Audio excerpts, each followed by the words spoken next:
In this lecture we will talk about flows in a manifold. That will give us the idea to introduce a Lie derivative on it, and we'll see to that later. So on a manifold M, let's say I have a vector field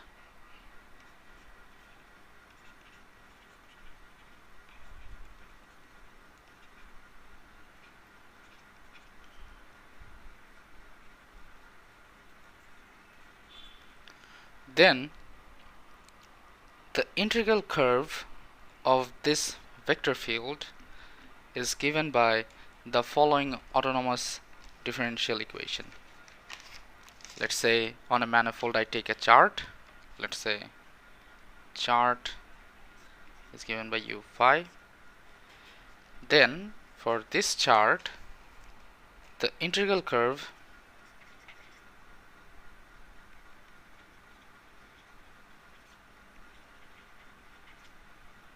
for this vector field x is just the solution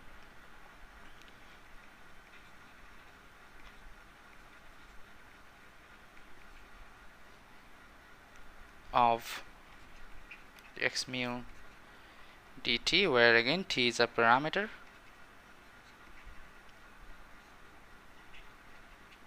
this. So the solution of this differential equation is the thing that we are calling as an integral curve. Now if I consider in general, because we were considering this for this chart only, in general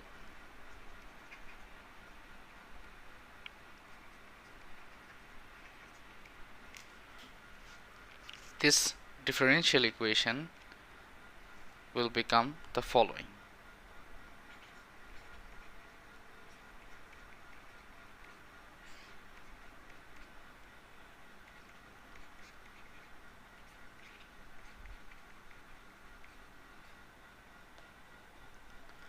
Where this sigma t comma x0 is the integral curve,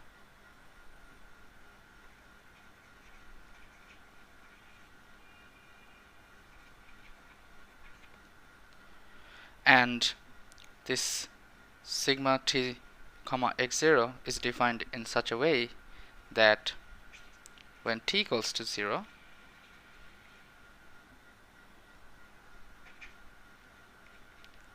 this is just x0. In some sense you can call it an initial condition, this one. What this does is that this integral curve gives you a flow generated by the vector field x. So the definition of a flow is, the formal definition is the following. The map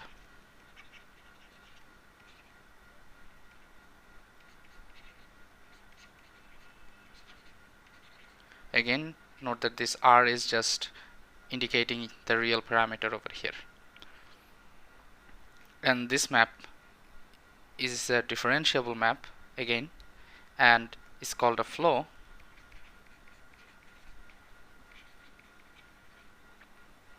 generated by x. Okay, and a flow satisfies the following rule.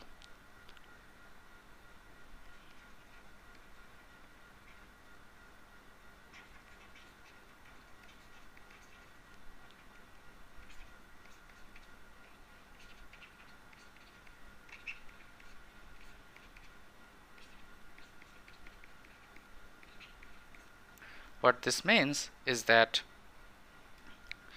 you can take a manifold like this and you can have a curve, that means the integral curve, and let's say this is the point D and this is where t equals to 0, and this is the point where you have this t plus s. Okay, and let's say this is s, something like that.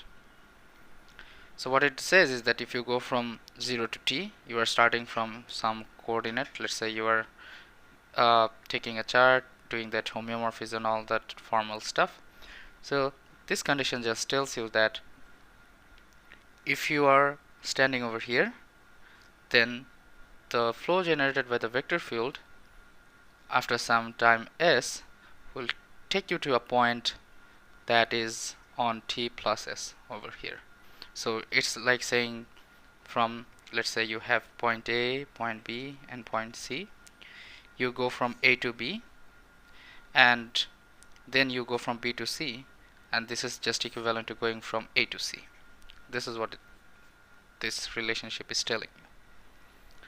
And you can even see that this is indeed true by using this differential equation.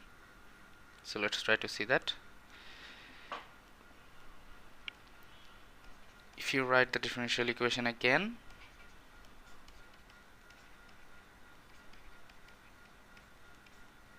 then by the very definition it becomes this, right? Where the initial condition is given by when t is equals to 0, this is sx0, but when t equals to 0, this is the point, right? That's what we told ourselves, or that's how we defined the initial condition. So this is just this. You can even give a index if you want to denote that you're actually talking about a coordinate or a point. Similarly, again, let's take the derivative, but this time take the t plus s thing that starts from x0. Now you can use the chain rule to turn it into this, because this is coming from dt plus s dt, which is just 1, and then you have ddt of this, which is equals to x mu sigma t plus s 0, right? And this is just 1, and your differential equation is again sigma mu t plus s comma x0 is of mu t plus s x0, like this. But now the initial condition, again we take t to be 0, so this time it's 0 plus s x naught, which is sigma s comma x0, right? And you can give an index as well. So when t was 0, you are now sitting at this point over here. So this is how we define a flow. And you can also see that if you try to check the definition of a flow against the group axioms, you will realize that they also form a group, but we will not go into that right now. Rather, what we will do is that we'll try to see some examples of what we can actually do with the definition of a flow and the differential equation that defines it. So this is an example, and we'll be mostly interested in this type of calculations. So what we have learned is that if I can define a vector field on a manifold, that vector field will generate a flow, right? Even though I haven't justified that how it will generate, for now we are taking this as a granted thing, and we'll see later how this vector field actually generates a flow. Okay, so this example will show you that if you are given a vector field, how can you find the integral curves, or so to say the flow of it. Okay, so take any vector field, let's say x, defined on the manifold in terms of the coordinates or local coordinates, whatever you want to call them. It's given like this. Okay, we want to find the flow.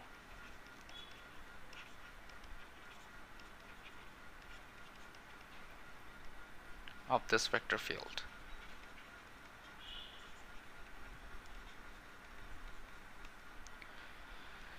Now we know that the equation looked something like this. I'm skipping all the arguments in the bracket for simpler notation. Now component wise, this would look something like this. Let's say 1 dt is equals to x of 1, sorry, capital X of 1, and the other component will be d sigma 2 dt x2, right? And we are choosing our components in the following way by looking at the vector field that was given. We are choosing sigma 1 to be x and sigma 2 to be y. So what we have is just two differential equations. So we have dx dt as what? Minus y, right? Because we are only looking at the components of the vector. This is a component. Similarly, we have dy dt as x, right? And this is very easy to solve. What we can do is that we can just let's call it equation 1, let's call it equation 2. We can take the derivative of equation 1 to have the second derivative of x and the first derivative of y, but from equation 2 the first derivative of y is just x, so we can put it over there. So what we have is just a second order differential equation which solution is just a cosine of t, b sine of t, where a and b are some constants that will depend on the initial conditions. Similarly for y, we can take the second derivative and this will result in dx dt, which is just equals to minus y. So dy dt, sorry, the second derivative of y with respect to t plus y equals to 0.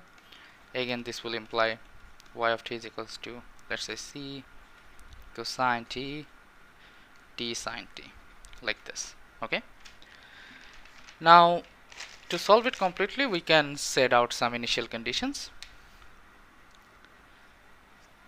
Let's say the initial conditions are the following.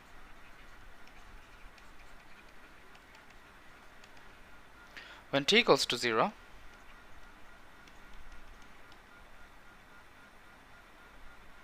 we will have the points, that means the pair of points x and y, as x0, y0. And if I use that over here, then I can easily find out the solution as y sine t plus x0 of cosine t and y of t as x0 of sine t plus y0 of cosine t. So this is the flow, and you can even write this in a more enlightening form using the matrix notation. If I do that, it will look something like this: x of t, y of t, cosine t minus sine t, sine of t, cosine of t, x0, y0. And you can easily understand that this is nothing but a rotation matrix. In fact, we can call it a SO2 rotation, special orthogonal transformations and such. So what this means is that the vector field acts like a SO2 or a rotation on every point of the manifold. So if you have a manifold that has a vector field given in the question that we are talking about right now, then if you put, let's say, a small tennis ball over here, it will rotate like this. Okay, and now the final thing that I want to show you about flow is that we called vector fields as the generators of flow, because I was saying that the flow is generated by some sort of vector field. So now let's try to see how this thing actually comes about. Okay, so again we write down the differential equation.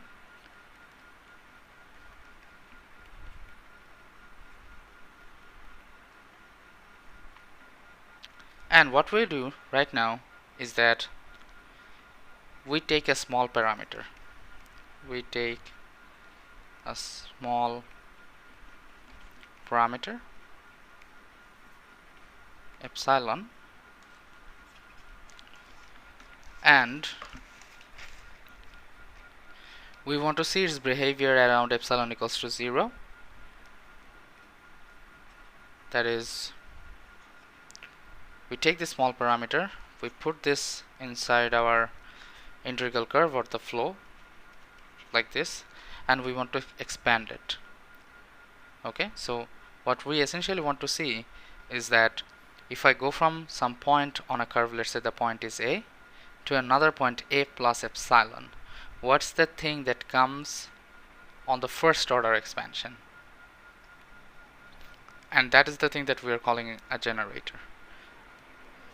So if I make a Taylor expansion around it when epsilon is 0, the first one is pretty easy. The second one will look something like this.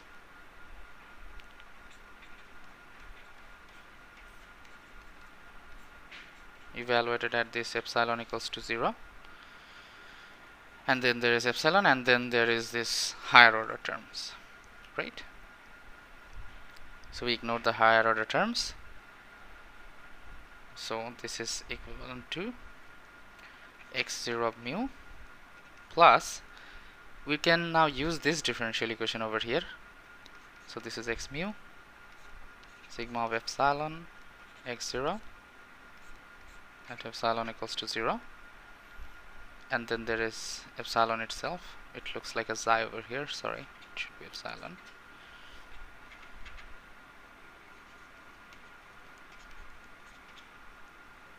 And if you put epsilon equals to 0 on this, this is just the vector field at point x0, or the component of the vector field at point x0. Okay, so from here you can see that this vector field is the generator, and this point can be thought of as the identity. So if you take a curve like this and you identify the point this as x0 mu, then because of this vector field you are traveling some distance epsilon along this curve. So that's why we are calling it a generator, or in more precise term, they are the generators of infinitesimal transformations. And if you are familiar with Lie groups or Lie algebras, you will also see that these flows will form a Lie group as well. And these vector fields, if you take them and you exponentiate them, you will get the flow.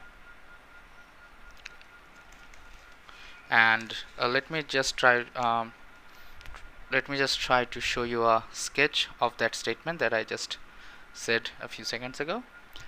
You can take any flow that looks like this, some Tx, okay, and then what you can do, you can again Taylor expand it around t equals to 0. Let's say the first term is easy, x mu when t equals to 0. The second one is t sigma mu dt at t equals to 0, right? The second term is this second derivative, and so on. Now what you need to realize is that this whole thing, this x mu, is nothing but your sigma of mu evaluated at t equals to 0, right?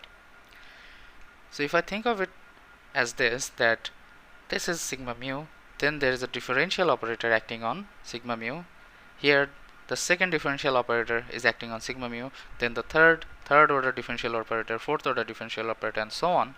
What I can do instead is that I can write it as 1 plus t squared by 2 plus dot dot dot dot dot. Oops, sorry about that. There should be a d of dt plus t squared by 2 factorial d squared dt squared plus dot dot dot dot dot. And then there is this sigma mu, and this is nothing but the exponentiation of t dt, which is acting on sigma mu. Okay, and you can even go further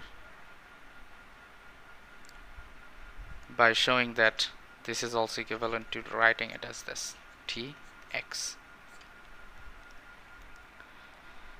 So that's why we call these x's as the generators of this flow, and we're gonna use the idea of the flows in the next lecture to derive a something called a Lie derivative.